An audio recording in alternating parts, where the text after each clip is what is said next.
Hello good morning. मेरे ससुराल की एक और नई सुबह में आप सभी का स्वागत है। सुबह हो गई थी, झाड़ू पोछा का काम थोड़ा बहुत हो चुका था। नहीं देख के दे। हाँ, और इससे छोटा नहीं है। ये सबसे छोटा। घर के बाहर कुछ भीड़ आई थी तो इन्होंने मेरे लिए लेके आए थे, और यहाँ पर मैं खड़ी थी, इन्होंने कुछ काम बोला था और मैं भूल गई थी तो पूछने के लिए खड़ी थी। उसके बाद में ये आए तो थोड़ा सा मेरे को डांट लगाया। उसके बाद में मैं इनको चिढ़ा रही थी। इसके बाद फिर ले आए थे समोसा, तो मेरे को बोले चलो समोसा खाओ। गांव का समोसे का स्वाद बहुत अलग होता है। वैसे तो समोसे हर जगह मिलते हैं, लेकिन मुझे गांव में सबसे ज़्यादा पसंद है, समोसा ही पसंद है। और कुछ तो वैसे मुझे खाना पसंद नहीं है।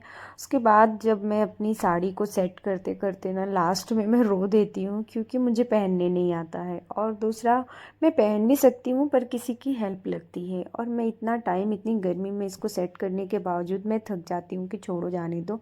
वैसे ही आधी अधूरी साड़ी पहन के जैसे तैसे मैं चली जाती हूँ। कुछ सब्जियाँ और फल आए रहते मार्केट से, पापा और ये लेके आए रहते हैं, और गर्मी भी बहुत थी तो मैंने सोचा कि सब साफ़ सुथरा करके फ्रिज में रख देती हूँ।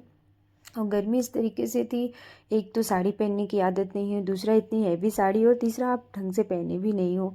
कैसे मैनेज होता है यार ये चीज़ ना। लड़के, कोई भी लड़का, कोई भी भाई हो, कोई भी हो, कभी नहीं समझ सकते कि लड़कियों के साथ कितनी सारी चेंजेस होते हैं शादी के बाद में।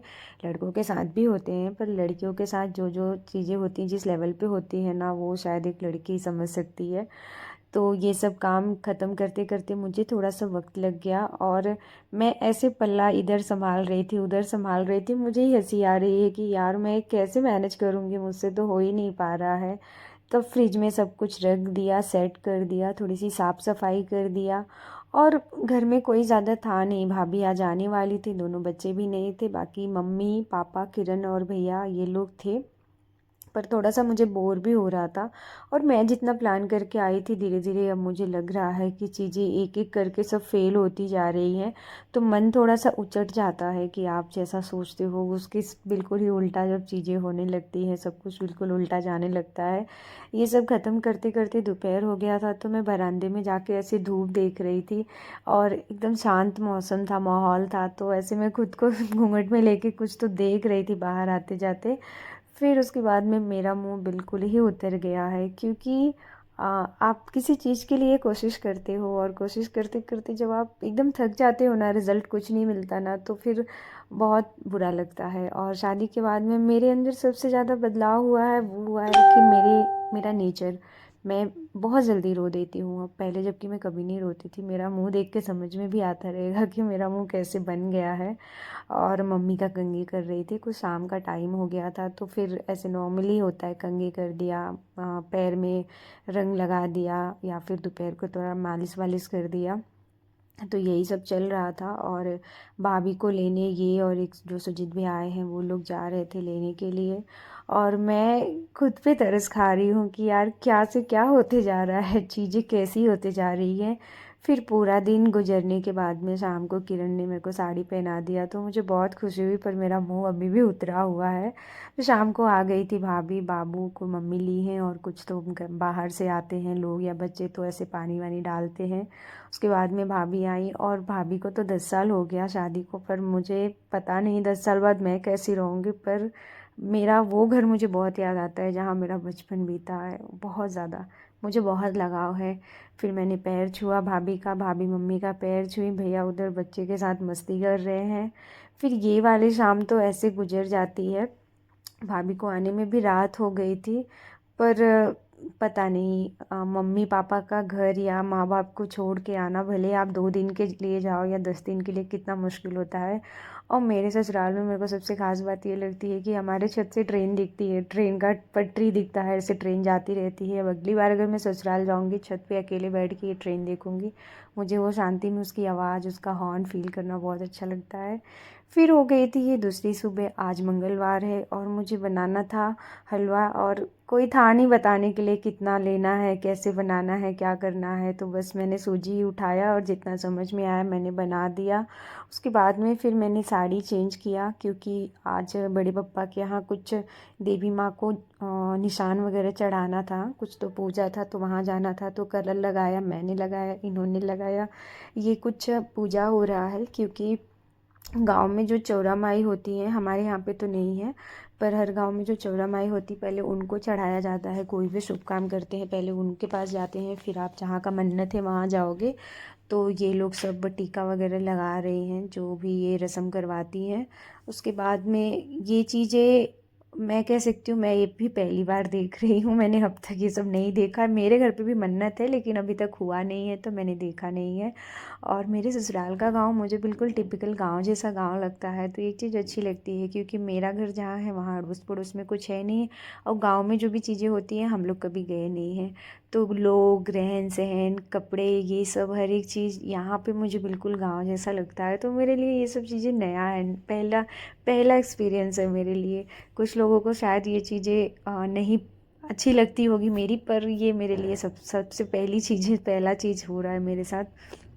और यहाँ पे सारा परिवार गए, वहाँ पे चढ़ा के फिर आ गए थे। क्लिप नहीं था और ये मैं और भाभी आ रहे थे, इन्होंने एक छोटा सा क्लिप ले लिया था। पीछे किरण है, पूजा की थाली ली है, मैं और भाभी आ रहे हैं। और भाई घूंघट में खुद को ऐसे देखना मेरे लिए सच में बहुत अजीब लग रहा था। और यहाँ पे हम दोनों बैठ के नीहू के साथ मस्ती कर रहे थे, नीहू का दांत पे ऐसे कुछ तो मजाक बना रहे थे। और गर्मी जो थी ना, जो पसीना था ऐसे मुंह पे दिख रहा है, तो वही न्यू कुछ खा रहे थे, उसी के साथ मस्ती कर रहे थे। तो मैं इनसे पूछी गर्मी कितनी है। फिर जो दूसरा निशान था वो जाना था दौलतिया मंदिर पे, शायद बजरंग बली का मंदिर है वो। तो बाकी लोग ऐसे चल के गए थे, मैं भाभी हम लोग बाइक से गए थे। तो एक बार ये मुझे और नीहू को लेके जा रहे थे। और मैंने कभी नहीं सोचा था मेरा पति ऐसे सर पे गमछा बांध के बाइक चलाएगा क्योंकि मेरे घर में कभी किसी ने ऐसे नहीं किया है और मेरे पति के लिए मैंने कभी नहीं सोचा था। ये भी पहली दफ़ा हो रहा है।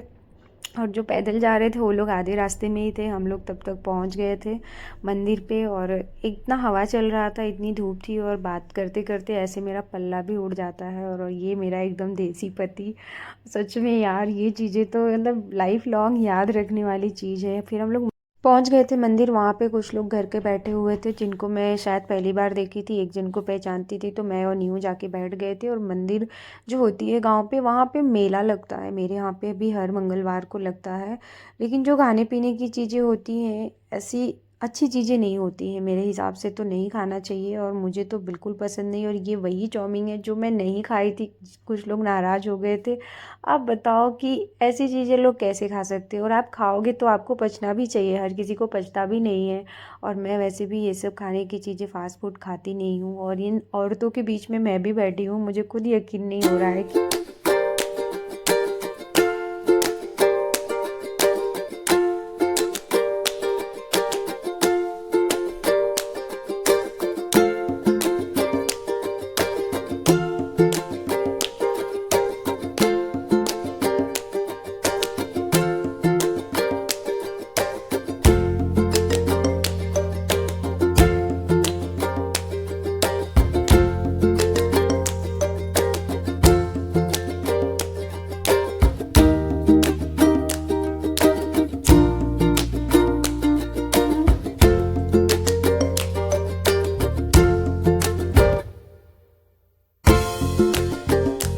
सारे लोग आ गए थे। निशान चढ़ाने के पहले कुछ डांस हो रहा था, तो मैं भी बढ़िया देसी बहू की तरह घूंघट लेके नाच रही थी। उसके बाद में निशान चढ़ाया जाता है, फिर प्रसाद लेके मैं वापस आ गई थी क्योंकि मुझे गर्दन में बहुत खुजली, बहुत इचिंग हो रही थी गर्मी की वजह से और साड़ी पहनने की वजह से।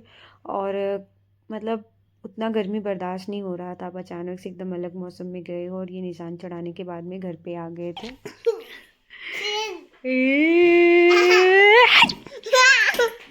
मंदिर से आने के बाद में बाबू के साथ किया थोड़ा बहुत मस्ती, और मंदिर उसके बाद में शरीर और दिमाग दोनों की हालत बिल्कुल ही ख़राब हो चुकी थी। शाम को भैया आने वाले थे, कुछ सामान देना था और न्योता पहुंचाना था, और मैं बिल्कुल टिपिकल बहू की तरह बाहर खड़ी होकर ऐसे भैया को देख रही थी। फिर मिलेंगे अगले ब्लॉग में, तब तक के लिए बाय।